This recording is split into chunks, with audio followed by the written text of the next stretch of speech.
Ce trésor est surnommé l'or rouge, mais il est plus connu sous le nom de safran.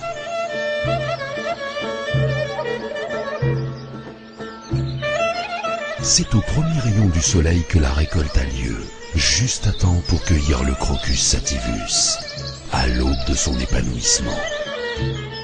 Patiemment butiné dans le soleil automnal et récolté de façon délicate, ces fleurs rares et élégantes sont à l'origine de l'épice la plus chère du monde. Toute l'attention et la douceur des mains de femmes sont nécessaires pour saisir ces fleurs fragiles et éphémères, dont les élégants pétales violines renferment le précieux pistil, objet de toutes les convoitises.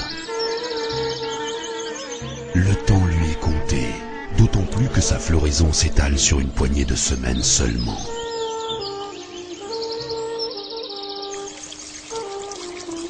Comme tout trésor naturel, le safran répond à des étapes de conception rigoureuses. Après la récolte, place à l'émondage, qui consiste à dévêtir les fleurs une par une avec le plus grand soin. Seule l'extrémité teintée de rouge contient l'arôme et confère au safran sa valeur.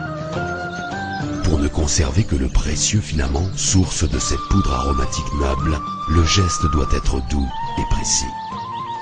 Quelques grammes de cette fameuse épice représentent de grandes quantités de fleurs, mais aussi des journées d'un patient ouvrage réalisé avec la plus grande virtuosité pour extraire du cœur de la fleur le substantifique or rouge.